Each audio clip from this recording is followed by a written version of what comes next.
Assalamu alaikum wa rahmatullahi wa barakatuh, cher podcasteur, cher Mohamed Amin. Wa alaykoum salam wa rahmatullahi wa barakatuh. Aujourd'hui, je vais te laisser me dire comment vas-tu. Comment vas-tu? Ça va. Moi, je suis orange. Ah, franchement, ça te scie bien. Merci. Merci. Chers abonnés, j'espère que vous allez bien, que vous avez pu profiter de vos vacances, si vous êtes revenus de vacances.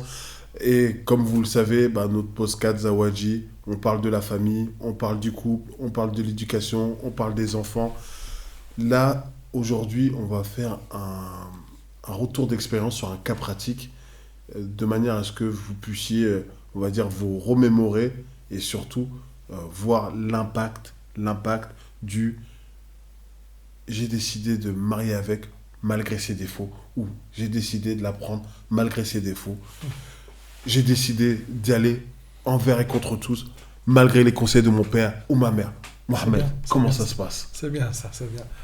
Wa alaykoum salam wa rahmatullahi wa barakatuh. Tout d'abord, mon cher frère Abdurrahman. Salam alaikum wa rahmatullahi wa barakatuh. Chers amis, chers frères et sœurs. En espérant, Inch'Allah, que vous êtes tous bien, que vous allez bien. Ce sujet-là, en vérité, est un sujet très pointueux et très délicat. Si au premier abord on le voit, on va dire attends, il parle de défauts, qui n'a pas de défauts, tout le monde a des défauts, c'est normal, non, il ne voit pas de la délicatesse. Sauf que comme nous on a dit, une fois le couple il vit ensemble, ils ont une vie commune, à un certain moment ils vont commencer à découvrir des choses, des défauts qui peuvent être avérés des grands défauts, voire même des défauts inimaginables. Où tu dis, attends, ça peut arriver à d'autres, voire même pas à d'autres, dans la télévision, mais impossible à moi. Ouais. Alors là, encore pire, moi, jamais. Là j'imagine, Mohamed, je vois des images. Voilà. Je vois déjà, subhanallah. Qu'est-ce que je vais pouvoir te dire? Chouf. Déjà, si on peut mettre un petit ciment sur le fait de Allah ou il a des défauts, ou ils ont des défauts, voire même les défauts ne sont pas chez la fille ou chez le garçon, les prétendants, mais ils sont dans la belle famille. Ouais. Et donc toi tu te dis, peu importe, moi c'est la fille que j'aime, elle est magnifique, elle m'aime, elle m'a promis, je lui ai promis, la famille, voilà. Ouais. Sauf qu'à un certain moment, la famille peut avoir tellement une main dessus, que ce soit sur le garçon, sur la fille, ils manipulent tellement, ils font tellement de mal, et ça peut partir jusqu'au côté ésotérique. Et beaucoup, ils sont dans ça. Beaucoup, ils sont dans la sorcellerie à un point où ils détruisent la fille, où ils détruisent le garçon. Quand ils le détruisent une vraie destruction. C'est-à-dire, par exemple, la mère n'a pas choisi la belle-fille, et elle se dit, t'inquiète, j'ai un sorcier, celui-là... Ouais. Quelques-uns, c'est jusqu'à la mort. Ouais. Vraiment, il la tue ou il le tue. Subhanallah, musta'an. Et à ce propos-là, j'ai envie de faire un petit arrêt et de dire aux gens qui font ça, craignez Allah subhanahu wa ta'ala. Et sachez que ce que vous faites, son chemin, il est extrêmement court. Et encore une fois, il ne relève que de l'émotionnel. Très souvent, c'est de la jalousie. Très, très, très souvent, c'est de la jalousie. Ce que vous faites, même si vous dites, il va voir, elle va voir, je vais lui faire ça, elle croit comme... Ils sont comme ça. Ça, on le voyait que dans les dessins animés quand on était gamin, avec les schtroumpfs et tout. Il y a toujours le sorcier, le méchant et tout. Mais malheureusement, dans la réalité, aujourd'hui, on a beaucoup. Et ces gens-là prétendent être bons quand on parle d'islam. Comme souvent on le dit dans les prêches, on est en train de prêcher, et on leur parle de ceux qui font la ruqya et ceux qui subissent la ruqya. Et justement, on leur dit qu'à un certain moment, je me suis dit, attends, mais c'est qui a fait la sorcellerie à ce frère, à cette sœur? Quand même, on est entre communautés, c'est les musulmans. Donc ceux qui leur ont fait ça, c'est des musulmans. C'est des Abdul Qadir, c'est des Saleh, c'est des Fatiha, c'est des Fatoumata, c'est Mamadou, c'est Abdurrahman, et c'est Ahmed, et c'est... Mais c'est quand même bizarre.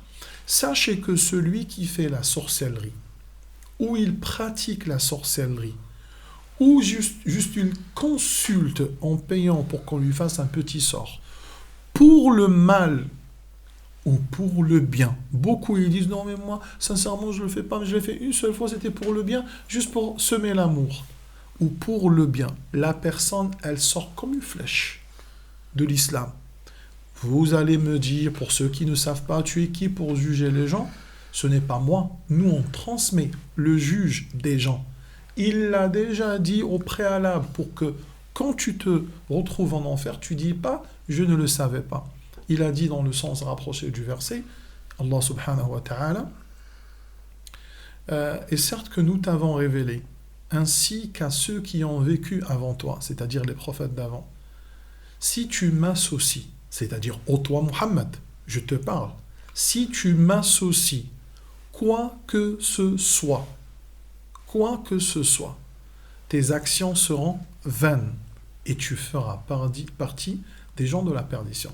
Donc Allah, il a attesté à la meilleure des créatures, il l'a mis en garde, qui est le prophète sallallahu alayhi wa sallam, que s'il lui fait de l'associationnisme, il sortira de l'islam. Toutes ses actions, oui, t'en as fait des actions, regardez, oui, il en a fait des actions. Donc il lui dit, tes actions que tu connais, que je connais, seront caduques. Elles ne valent plus rien. Et donc, Allah subhanahu wa ta'ala, il a considéré que la personne qui fait le polythéisme comme étant une personne qui est sortie de l'islam. Il n'y a pas de, oui, mais moi je ne savais pas. Et tout. Comment ça tu savais? Pourquoi tu te caches? Pourquoi tu pars à 3h du matin et à 4h du matin? Pourquoi tu te caches? Pourquoi tu dois le faire en cachette? Pourquoi tu dois le lui mettre dans la nourriture sans qu'il le sache? Tu ne savais pas. Tout le monde sait tout. Tout le monde sait tout. Et la preuve que l'ésotérisme, la sorcellerie, est considérée comme étant un shirk et un péché qui fait sortir de l'islam, c'est, il y en a beaucoup, il y a de preuves, mais y compris celle de la Genèse de Al-Baqarah, où Allah subhanahu wa ta'ala il dit وَمَا كَفَرَ سُلَيْمَانُ وَلَكِنَّ الشَّيَاطِينَ كَفَرُوا يُعَلِّمُونَ النَّاسَ السِّحْرَ ولكن الشياطين كفروا يعلمون الناس السحر وما أنزل على الملكين ببابل هاروت وماروت وما يعلمان من أحد حتى يقول إنما نحن فتنة فلا تكفر فلا تكفر فلا تكفر. Et donc, à chaque fois qu'ils apprenaient à qui que ce soit, Harut et Marut, les deux anges, qui sont descendus, contrairement à ce que les gens disent, ils ont mécru. Non, il n'y a pas du tout un ange qui a désobéi à Allah. Ça n'existe pas, un ange qui a désobéi à Allah. Et cette histoire est une histoire pas faible, c'est une histoire mensongère. On a menti sur ces deux anges. Mais plutôt, c'est Allah qui les a descendus avec une nouvelle science qui n'a jamais existé auparavant, qui s'appelle la sorcellerie. Et donc, mais il a dit, à chaque fois que les gens veulent apprendre, vous leur dites. Ça, c'est une tentation. C'est comme le porc, l'alcool et ainsi de suite pour l'islam. Ça, c'est une tentation. Ça existe. Si tu le fais, c'est un péché. Et donc là, il leur a dit, si vous le faites, vous sortez de l'islam. Vous serez des ingrats, des mécréants. Fala takfur. Ne mécroyez pas. Et donc, à chaque fois, il le faisait. C'était à Babylone, la toute première fois, que la sorcellerie était descendue. Al-Muhim. Tout ça, c'est pour dire aux gens, ne me dis pas que j'ai fait le hajj 10 fois. On s'en fiche de ton hajj. Ton hajj, il vaut 0. Allah, il te le dit. C'est pas ton action que tu as fait dans le passé qui va venir te couvrir. En fait, elle n'existe plus, ton action. Quand tu fais le polythéisme, ça efface tous tes péchés, sans exception. Ah, je t'entends. Ça efface toutes tes bonnes actions. Je l'entends dire, ouais, de qui il se permet, de quel droit il se permet de juger les gens, encore une fois. C'est que vous voulez entendre que ce que vous voulez. Et nous, on vous dit que non. Non. Ceci est du shirk. C'est haram. Quand tu disais, Mohamed, ça efface tous tes péchés, tu voulais dire toutes tes bonnes actions. Toutes tes bonnes actions, oui. Oui, pardon. Donc, ça efface toutes tes bonnes actions. Donc, ça te fait sortir de l'islam. Tu dois te repentir. Et de la repentance, il y a 3 conditions. Sinon, il y a la 4e, quand c'est lié à l'humain, c'est de réparer ce que tu as fait entre toi et cet humain. Tu dois réenlever ce sort que tu as fait à cette personne-là. Et combien de gens aujourd'hui, les pauvres, ils sont ensorcelés. Mais il faut tenir bon, il faut tenir Allah subhanahu wa ta'ala. Et même si la personne, elle fait, on lui fait la sorcellerie, quand elle tient à Allah subhanahu wa ta'ala, il y a très souvent où ça ne marche pas, ou au lieu que ça l'anéantisse, juste ça l'affaiblit un petit peu. C'est-à-dire qu'il ne tombe pas au plus bas. Il ne tombe pas au plus bas. Quand il est fort religieusement. pas fort de caractère, fort religieusement, c'est-à-dire il rate pas ses prières, il lit le Coran, il fait les adkar sabah, adkar masa, les invocations, et ainsi de suite. Il est sérieux, vertueux et assidu par rapport à Allah subhanahu wa ta'ala. Donc tout ça, c'était pour dire que la personne, quand elle est dans... J'ai oublié. Ça, on parlait de la belle famille, et dans laquelle, à un moment donné, la mère un peu, entre guillemets, cherchait à faire de la sorcellerie pour faire un mal entre guillemets, à la belle fille. Oui, ça, c'est la belle famille. Et donc, mais souvent, des fois, la personne, quand elle accepte, les prétendants, ils s'acceptent, alors que lui, il est par exemple dans la droiture et il sait qu'elle, elle l'est pas vraiment. Ou elle est vraiment dans la droiture et elle sait qu'il a quelques défauts. Elle dit, Ma'lish, pourvu qu'il soit un homme, moi, j'en ai marre, j'ai souffert avec mon petit chat à la maison et tout. Beaucoup, elle remplace l'homme par un chat ou par un chien. Voilà, et elle pense que... Elle accepte n'importe quel homme pourvu qu'il y ait une présence masculine chez elle à la maison et ça va régler la donne. Et en vérité, non. On dit que le type, et ça aussi c'est un tips qu'on va donner, Inch'Allah, aux gens, qui sera, Inch'Allah, très profitable. Chouf. Le type d'imperfection que tu peux tolérer, à la personne, que ce soit une fille, ou la fille pour le garçon, par rapport à la religion. Il faut qu'il soit pesé sur la balance de l'acceptation. Je m'explique. Il faut que toi, tu analyses chez ce garçon, ou toi la fille, ou toi le garçon chez cette fille. Est-ce qu'elle a l'acceptation? Est-ce que potentiellement elle a l'acceptation de la religion en long et en large? Est-ce qu'elle est du genre à te dire, tu sais, moi, je vais pas te mentir, moi j'aime trop la religion. Et Wallah, quand je parle de religion, j'écoute un Coran, j'écoute du hadith, ou je vois des sœurs, je les jalouse, je suis bien, je me dis c'est ça ce qu'il faut et tout, mais voilà, j'ai pas trouvé le coup de pouce et tout. Cette personne-là, et analyse, beaucoup elles sont comme ça, mais elles ont la tchatch, ou ils ont la tchatch. Voilà, elle, tout ce qu'elle veut, c'est celui-là. Je veux me l'accaparer. Ou lui aussi, le contraire. Donc, il faut analyser. Mais si on voit qu'en eux, il y a l'acceptation, et toi, donc maintenant, revenons à toi, et toi, tu sais que tu es de caractère fort. Quand on se dit fort, pas nerveux. C'est-à-dire que tu peux mener le bateau. Et ben, tu peux te marier avec cette personne, même si elle a ses défauts. Le mieux, ça aurait été pas cette personne, mais... Si tu penses que tu peux mener le bateau, parce que tu sais que tu es fort, tu sais que tu n'es pas influençable, et ben alhamdoulilah, tu peux l'apprendre, et tu sais que c'est une histoire de 2, 3, 4 mois. Voilà, tu es un entrepreneur. Tu deviens comme un patron qui a fait un entretien avec une personne. Voilà, il sait que lui, potentiellement, il va pouvoir gérer la boutique. Tu sauras pouvoir la faire évoluer, tu sens le potentiel. Voilà. Donc l'homme pour la femme, comme la femme pour l'homme. Vous saurez. Sinon, en gros... Grosso modo, il faut pas. Il faut pas. Ce que son père ou sa mère n'ont pas pu faire pour lui, ce n'est pas moi qui va le faire.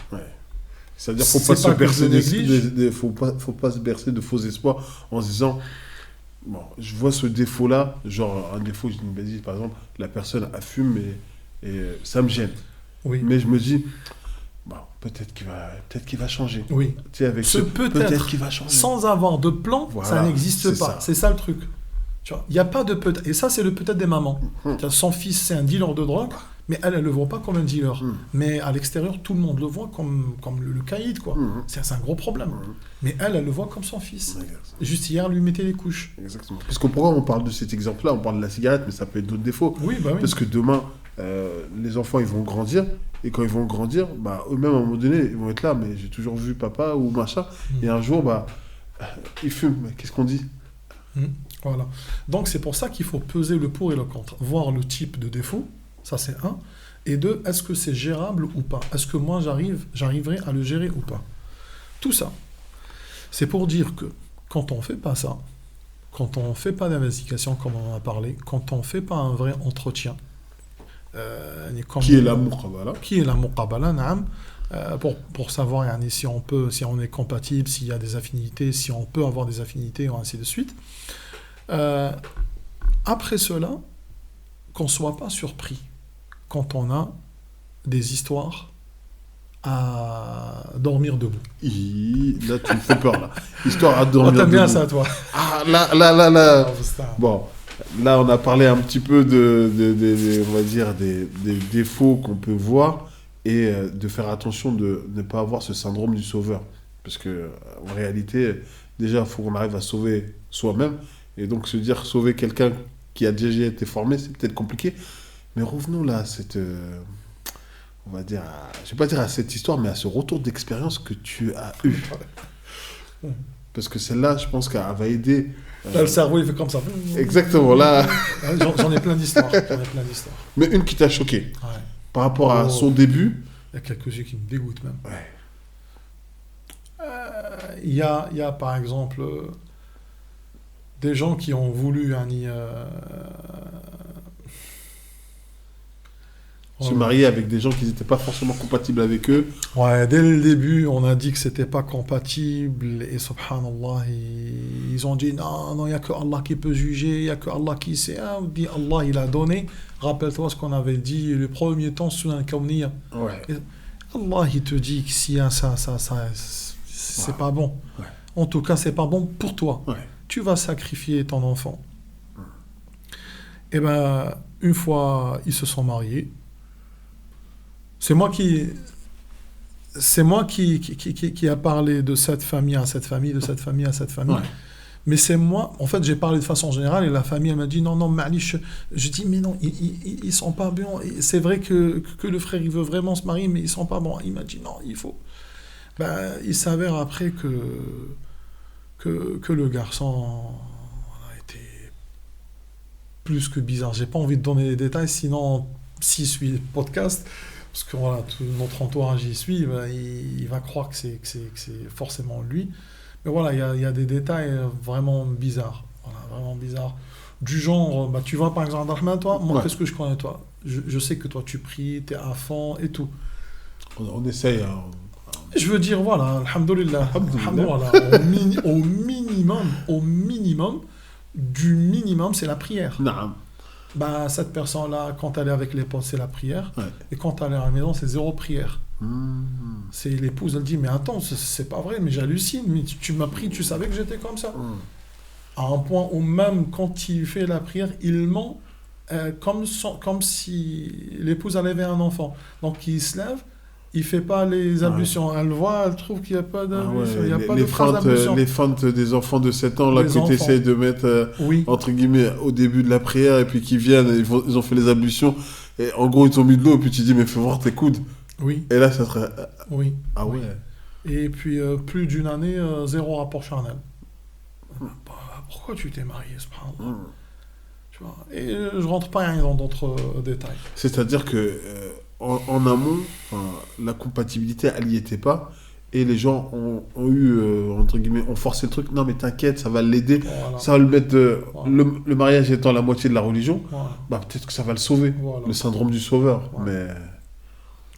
Et une famille aussi, ils savaient que leur fils, il était efféminé. Ouais. Mais il n'y avait aucune preuve qu'il était... voilà. Et aussi, ils ont sacrifié une fille. Pour moi, elle est sacrifiée, la pauvre. Pour moi, elle est sacrifiée. Parce que c'est un choc après. C'est-à-dire que là, dans ce même cas, les parents savaient un peu comment était leur enfant, leur garçon. Et ils avaient cet espoir de dire, peut-être qu'en le casant... Mais ils ne savaient pas s'il était homo ou pas. Ouais, ils ne savaient pas. Mais il y avait on va dire, ce côté efféminé. Non. Bon, et souvent, l'espoir, si on le marie, ça va l'aider à rentrer dans le, on va dire, dans le droit chemin. Ouais. Et au final, non. Ouais. La fille, elle s'est plainte, Mskina ne faisait que pleurer. Wallah al-Adim, il fallait l'entendre. Elle souffrait. Et le pire, c'est pas ça. Le pire, c'est qu'elle ne peut pas dire à ses parents. Elle ne voulait pas le dire à ses parents. Parce que ils ont un lien de sang entre les deux. Elle ne voulait pas gâcher entre la sœur et sa sœur. Tu vois, c'est deux sœurs. Ouais. C'est les tantes. Ouais. Subhanallah. On a des histoires comme ça à dormir debout. Tu te rappelles, Jamal, quand on était en train de peindre le bureau aussi. Voilà, on est en train de travailler, donc je mets en haut-parleur une question. Allô, ça va comme Chir, voilà, je voulais poser une question. Oui, bon, c'était pas comme ça, moi je le dis avec gaieté. Et donc à un certain moment, je vois jamais le truc. Je suis choqué. Il est sérieux. T'entends que des histoires comme ça. Bah, le gars, pareil, il a dit que j'étais amoureux, il a fait le hajj avec nous, je peux pas te dire le nom, mais voilà, moi je suis homo et tout. Mais pourquoi tu fais le hajj? Pourquoi tu pars? Pourquoi? Et bref, il nous a fait rentrer dans toute son histoire. Et donc, imagine ce type de garçon. Les parents, ils veulent le marier parce qu'il a un certain âge. Et lui, il s'abstient. Eux, ils ne savent pas pourquoi. Mais lui, en vérité, il a ce vice. Chouf là, par exemple, là, dernièrement, si vous l'avez vu, apparemment, un Tunisien sans papier qu'ils ont attrapé et tout. Marseille, là. Voilà, je sais pas, hein, ma femme m'a dit. Mais en vérité, en fait, il avait des rendez-vous sur Internet qu'avec des jeunes. Et ces jeunes-là, il s'avère que ses parents ne savaient même pas qu'ils étaient des homos. Et donc, ils pratiquaient avec eux dans la forêt, à l'ancienne. Voilà, dans la forêt, des trucs bizarres. Et subhanallah, il se retrouve, une fois il finit, il les tue. Voilà, c'était un serial killer. Et ces jeunes-là, c'était des gamins, je pense, 10 à 18, quelque chose comme ça. Moi, j'ai pas entendu, mais ma femme elle m'a dit comme ça brièvement. Et donc, je me dis, subhanallah, encore une fois, c'est des musulmans. Quand tu es dans la communauté musulmane, mais beaucoup d'entre eux, souvent, indirectement, ils ne le sentent pas. Des fois, indirectement. Je ne dis pas parce qu'ils ont fait un grand péché qu'ils ne le sentent pas, attention. Mais des fois, voilà, ils sont très out. Voilà, dans le sens où ils font tout. Mais parce qu'il s'appelle Hamid, donc c'est un musulman. Non, ce n'est pas le nom qui fait de toi un musulman. C'est ta soumission à Allah subhanahu wa ta'ala. Al-Muhim. Et donc là aussi... t'as vu Jamel aussi quand on était avec un certain groupe de frères et le frère il m'a dit Mohamed Ami, moi il faut que tu racontes mon cas pour que les gens apprennent. Je lui ai dit, t'es sûr? Il m'a dit raconte Mohamed. Et jusqu'à aujourd'hui il est traumatisé. Lui, c'est justement par rapport à la question que tu m'avais posée, cela fait quelques semaines, par rapport au mariage mixte. Et donc moi je t'avais répondu que des fois il y a les coutumes, il y a les perceptions des choses qui ne sont pas pareilles, il y a la communauté qui n'est pas pareille, il y a des tribus, il y a tout ce que tu veux, qui font que ça peut ne pas aboutir ou à un certain moment, les chemins ils doivent se séparer. Et bien, ce frère qui était tout gentil sur la sunna, dans le vrai sens du terme, donc il pratique du mieux qu'il peut, l'épouse, voilà, c'est une convertie, c'est pas lui qui l'a poussé, mais voilà, ils ont a growth rising together, voilà, ensemble, ils ont appris, ils ont pratiqué, et voilà, ils assistent aux cours, aux prêches, Jumu'ah, ils ont les enfants et tout, pas un, pas deux, pas voilà, et donc ça, ils sont devenus responsables et tout. Il lui manque de rien, mais souvent ça manque. Quand nous on dit comme ça, il lui manquait rien, mais de façon générale, quand on parle, c'est qu'il manque quelque chose, que ça soit vis-à-vis de mon époux ou mon épouse, ou vis-à-vis de ma tête. Il me manquait quelque chose. Et bien le pauvre, un jour, il rentre le soir alors qu'il travaillait, il trouve son épouse qui porte la sunna, qui éduque ses enfants sur le Coran et la récitation et la mosquée. Tu connais un petit peu les femmes, comment elles sont quand elles sont actives dans les mosquées, ainsi de suite. Il la retrouve avec une autre femme sur son lit, dans son lit. Subhanallah. Et il était sous le choc. C'est-à-dire, parce que là j'enlève mes lunettes, parce que Subhanallah. Là,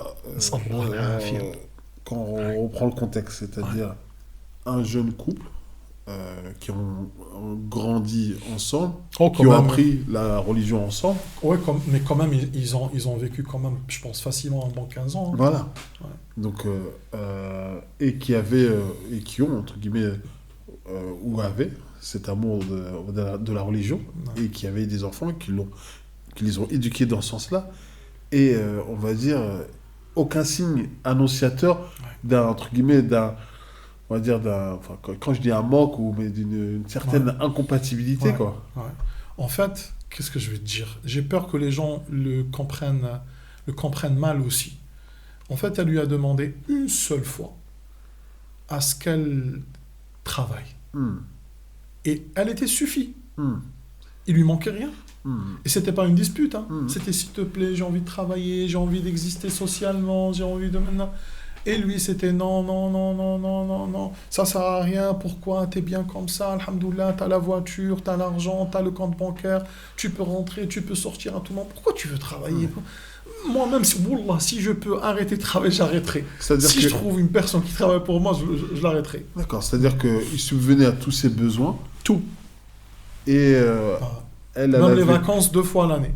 D'accord. Ah, Enfin, vacances c'est-à-dire d'hiver, que... ski, voilà. Ah, Et d'accord. Et du coup, elle avait exprimé, entre guillemets, un besoin, mais en fait, c'est parce qu'il y avait une sorte déjà de suffisance, elle était déjà suffit, mais il lui c'était manquait ici. encore quelque chose. Ouais, c'était ici. D'accord. Elle est partie travailler. Ouais. Dans quel domaine? Enfin, Non, je dis pas. Ok. C'est même pas un domaine genre voilà où on prouve que voilà Non. t'étais trop bien et tout, juste voilà faire rentrer de l'argent. Eh ben il y avait une agent de sécurité qui l'invite à une soirée, puisqu'on est tous des collègues. Elle lui dit vas-y viens, non, t'inquiète, c'est moi qui va te déposer. Après on est contre voilà collègues de travail, on va fêter ça et tout. Il y a pas de mal. Ouais. Voilà. Mais celui qui suit scrupuleusement la religion, il voit le mal, il voit loin. Il sait, Allah, il l'a mis en garde. Mais il faut être ouvert. Ah ben dans cette histoire, la femme là, elle l'a pécho. D'accord. Fréquentation. Voilà. Elle l'a pécho comme ils disent les jeunes. Et donc ils ont tissé cette relation. Et du coup, la femme, elle se découvre. Non, je le fais pas. Non, c'est haram. Non, nous, on n'est pas dans ça. Non, astaghfirullah. Mais attends, peut-être que... Donc, c'est ce qu'on appelle la fitna. Ouais, Une la tentation très forte. La fitna. Donc, elle est en train d'entretenir ça en cachette. Et lui, il sait rien. Jusqu'au jour où il trouve cette dame-là, qui joue le rôle de l'homme, chez lui, à la maison, dans son lit, en plein.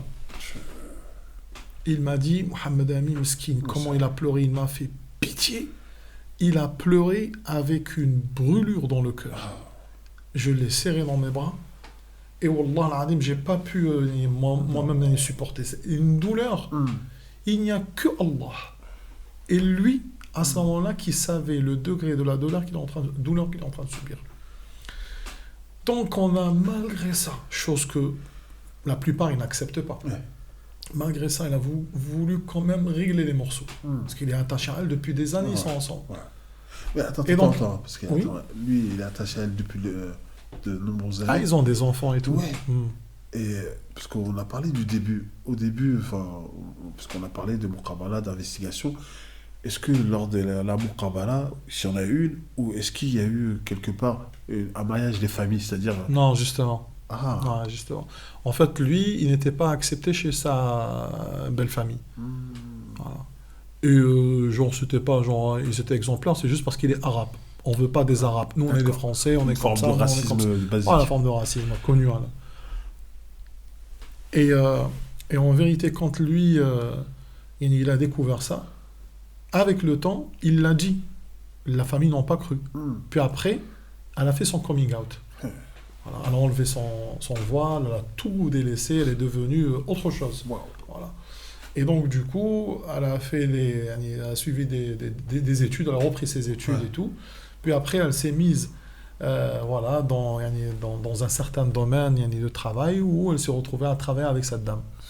Donc, ils sont devenus collègues. Épouses, collègues, et vivent leur vie. Maintenant, les enfants qui ont grandi sur la religion. Voilà. Je vois là les non-musulmans qui disent oui, homophobe et tout. Non, rien avec l'homophobie. Et je vais vous dire, nous, on n'est pas du tout dans l'homophobie ou pas l'homophobie. Et on a tout le droit d'accepter comme vous avez le droit d'accepter ou de ne pas accepter. Eh bien moi, je ne le serai jamais et je n'accepte pas à ce que mon entourage le soit. Donc c'est une légitimité et on ne va pas parler comme quelques musulmans, ils ont dit nous on n'a rien contre les homos, hein. Nous on n'a rien contre. Qu'est-ce que tu veux que je te dise oui, amen à tout? Sinon je suis homophobe? Non. Je n'accepte pas et personne n'accepte Et même leur famille n'acceptait pas. Donc il fallait qu'ils mettent une pression, que les États suivent derrière pour qu'ils mettent une pression. Ben, il y a toujours des gens qui disent oui et d'autres qui disent non. Dans les manifestations, on a ceux qui sont pour et on a ceux qui sont contre. Dans tout sujet, vous ne pouvez pas parler de démocratie et de votre laïcité, puis après m'imposer, moi le religieux, ce que vous croyez. Non. Moi, je ne l'accepte pas. Voilà. Et c'est pas pour autant que vous allez appeler ça homophobie. Et donc, du coup, à ce moment-là, elle l'a rendu comme elle. Et là, les enfants qui ont grandi sur la religion, et voilà pourquoi, parmi les choses néfastes qui peuvent en découler, ça a fait que son enfant, qui est une fille qui avait 11 ans, elle voyait ce couple s'embrasser et tout, alors que hier, c'était mon papa qui embrassait ma mère. Et donc là, elle voit sa mère avec une mère. Un choc. À regarder à la télévision les câlins et des trucs, et on sait que des fois c'est sans limite, parce que ici, souvent, surtout quand ils sont jeunes, il n'y a rien dans la tête. Et donc, du coup, ils peuvent se lâcher. À un point où aujourd'hui, ils veulent se débarrasser de cet enfant qui a 11 ans. Parce qu'il est, la contradiction. Il est ado, ouais. Ça y est. Donc là, il voit, et puis c'est pas comme ça qu'on m'a éduqué. Donc là, en dépit du fait qu'ils sont homo ou ils sont pas homo, là, le choc que cet enfant subit et comment lui, il risque de répéter ce qu'il a vu, ou comment il risque d'être virulent envers ce qu'il a vu, parce que c'est comme ça aussi qu'on crée les serial killers. C'est quand ils subissent des choses fortes par rapport à leur cerveau, ils seront émotionnellement parlant incapables de supporter cela, ils le refont à fois 10 et de façon plus forte, dans le sens où ils peuvent sortir qu'avec des homos, puis les tuer, comme ce Tunisien dont on a parlé par exemple. Et donc, aujourd'hui, subhanallah, ils souffrent. Ils souffrent. Et encore une fois, tout ça, c'est pour dire, un, on n'est pas à l'abri, et deux, mon frère et ma sœur, quand on parle avec toi comme ça, tu sous-estimes les podcasts et es en train de manger tes pistaches, et tu dis que la vie, c'est rien, je gère, moi je m'en fiche, moi je suis parle, moi j'ai mon chir que je suis, ou l'autre il dit, oh moi je me... Ou l'autre qui peut voir aussi négativement dans le sens où il dit, ouais mais pourquoi lui il parle de ça, normalement on doit cacher les péchés des gens, premièrement on ne dévoile pas qui est qui, et deuxièmement c'est pour que vous compreniez que ces cas... Non, c'est pas qu'une réalité, c'est que c'est très fréquent. C'est que c'est très fréquent. Nous sommes dans une ère, nous sommes dans la fin des temps, dans l'ère de la fin des temps. Tu vois tout. Un frère, il s'est plaint, il m'a dit, Mohamed Amin, ma soeur, maintenant, elle m'a sorti une religion à la cinquantaine, elle m'a sorti une religion de l'arbre. Il me dit, il faut qu'elle fasse des câlins à l'arbre, il faut qu'elle l'adore, il faut qu'elle l'invoque, parce que l'arbre, c'est la divinité et tout. Toute sa vie, elle est musulmane, il fallait qu'elle atteigne la cinquantaine pour devenir... Qu'est-ce qu'on va dire? Herboriste? Subhanallah. Donc, dans cette société et dans ce monde-là, qui est pourri, vous risquez de vous pourrir à tout moment, même si vous êtes une belle tomate. Faut pas marcher avec n'importe qui. Et de marcher, c'est votre environnement dans lequel vous vivez. L'environnement sociétal dans lequel vous vivez. Portable, télévision, les amis, l'école, le travail, les bus, les métros, les festivités, le fête de la musique, fête de Saint-Valentin, fête de pâte à modeler, fête de ceci, tout ça fait que votre mentalité, elle change, contrairement à ce que tu disais l'autre fois, par rapport aux parents, la diaspora qui a travaillé. Le papa mesquine, il est venu du bled, tout ce qu'il voulait, c'était gagner mieux pour subvenir aux besoins de sa famille. Mais souvent, il ne réfléchissait pas à la religion. Attention, je ne dis pas qu'il négligeait, mais je veux dire, quand il réfléchissait à la religion, c'était juste à « oui, mais j'ai peur que mes enfants deviennent des mécréants. Oui, mais j'ai peur que mes enfants deviennent des mécréants. » Ça s'arrêtait là. Mais ils n'ont ni les outils, ni le savoir pour éduquer leurs enfants selon la religion qu'Allah subhanahu wa ta'ala voulait. Parce qu'eux-mêmes, ils ne l'avaient pas. Et comme on dit, « faqidu shay'i la yu'tih » Et donc c'est pour ça que je vous dis, mes chers frères et mes chères sœurs, pour vous marier, il faut bien réfléchir. Et ne vous laissez pas intimider par celui ou celle qui vous dit oui, lui pose trop de questions, oui, il cherche trop. Non. Celle qui te dit ça, ou celui, toi ma soeur, qui te dit ça, il n'est pas bon. Ou il n'est pas conscient. Mais celui qui est conscient, il laisse la personne poser toutes les questions qu'elle veut. Voilà. Et comme on dit chez nous, ton œil est ta balance, est ta référence. Selon l'œil, tu vois comment le garçon il parle avec son père, avec sa maman, comment il rentre, comment il s'assoit, comment il s'habille. Mais il faut avoir de l'expérience. Voilà. Tout fait que rien n'est au hasard. Rien n'est au hasard. Tout geste et fait n'est que le fruit de ce qu'il était, ou de ce qu'il a pensé, ou de ce qu'il a acquis hier. Donc viendra un jour où ça explose. On est vraiment dans une époque où c'est une vigilance de tous les instants. Pourquoi ? Parce qu'il y a une fitna de tous les instants. Et en même temps, pour les jeunes couples, les vieux couples, ou tous ceux qui ont un projet de mariage, il y a l'expression pas mélanger vitesse et précipitation. C'est vrai. Et là, dans notre époque, il faut vraiment se connaître et apprendre à connaître la personne. Ça, en effet. En effet. En tout cas, ce podcast, en tout cas, moi, il m'a... Je ne vais pas dire il m'a choqué, mais Ouais, c'est choquant. c'est pas des sujets qu'on entend. Et souvent, on peut le dire, hein, c'est tabou. Bah oui, c'est tabou, bien sûr. Et aujourd'hui, on évoque ces sujets pour pas que demain, ça soit une... Pas question, c'est une surprise. Mais surtout qu'on puisse se dire, bah, en fait, faut pas que je fasse l'autruche. Mon enfant, viens, on parle. Dis-moi. Ma femme, viens, on parle. Enfin, échangeons et revenons à notre source pour pas se perdre. Non, ça. En tout cas, barakallah fik Mohamed pour ce partage de retour d'expérience.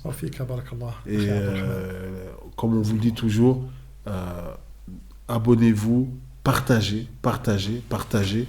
Et surtout, si vous avez besoin de conseils particuliers, d'accompagnement particulier, notre imam, notre coach Mohamed, je tiens à votre disposition.